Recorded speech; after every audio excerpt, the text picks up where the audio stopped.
আর এই মুহূর্তে যে খবরের দিকে নজর রাখবো, প্রশ্ন ফাঁস কাণ্ডে আরো চাঞ্চল্যকর তথ্য। নিট প্রশ্নপত্র ফাঁস। ঝাড়খণ্ডের হাজারিবাগ থেকে পরীক্ষা কেন্দ্র থেকে প্রশ্নপত্র ফাঁস হয়েছে বলে জানা গিয়েছে। পাটনা থেকে উদ্ধার একাধিক পুড়ে যাওয়া প্রশ্নপত্রের টুকরো উদ্ধারের পর খতিয়ে দেখা হয়, তার উপর ভিত্তি করে তথ্য প্রকাশ।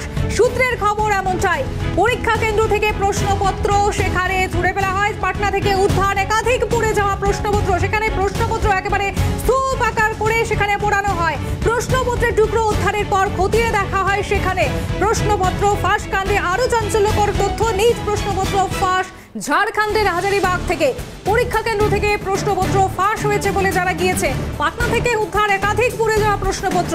কথা বলবো, আমাদের সঙ্গে রয়েছে আমাদের প্রতিনিধি অনুজিৎ। অনুজিৎ, একেবারে চাঞ্চল্যকর খবরের দিকে এই মুহূর্তে আমরা নজর রাখছি, জানবো বিস্তারিত তোমার থেকে।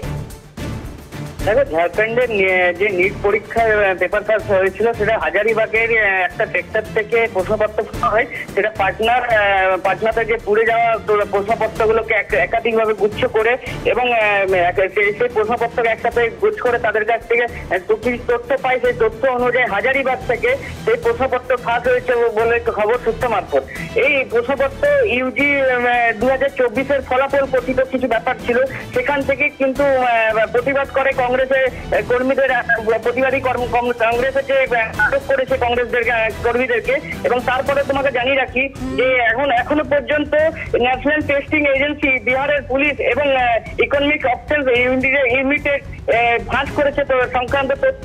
এবং তারা জানিয়েছেন, তারা এই তথ্য জানিয়েছেন যে এখনো পর্যন্ত হাজারিবাগের কিছু সেক্টরে এখনো পর্যন্ত এইভাবে অবৈধভাবে চলছে প্রশ্নপত্র ফাঁস করার, সেগুলো কিন্তু এখনো পর্যন্ত তারা কিন্তু এই বিষয় নিয়ে জানবার চেষ্টা করছে। এবং এই বিষয়ে আমি আরেকটা জিনিস জানিয়ে রাখি, কেন্দ্রীয় শিক্ষামন্ত্রী ধর্মেন্দ্র প্রধান বৃহস্পতিবার আপাতত নিট পরীক্ষা বাতিল করার যে খবর রেখেছিলেন সেটা কিন্তু অস্বীকার করে বলছেন যে লক্ষ লক্ষ শিক্ষার্থীর কর্মজীবনের যে লক্ষ্য, সেই শিক্ষার্থীর কর্মজীবন বিপন্ন করতে পারে না যারা অসাধারণ বিচ্ছিন্ন ঘটনার কারণে সঠিকভাবে পরীক্ষার উত্তীর্ণ হতে পারে। এই জন্য পরীক্ষাটি এখন বাতিল করা যাচ্ছে না, নিট পরীক্ষা এখন বাতিল করা যাবে না।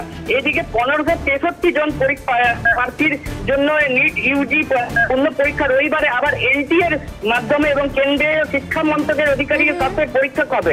এই বিষয়ে এখনো পর্যন্ত সেই বৈঠকের দিকে আমাদেরও নজর থাকবে। আপাতত ধন্যবাদ অঞ্জিত তোমাকে।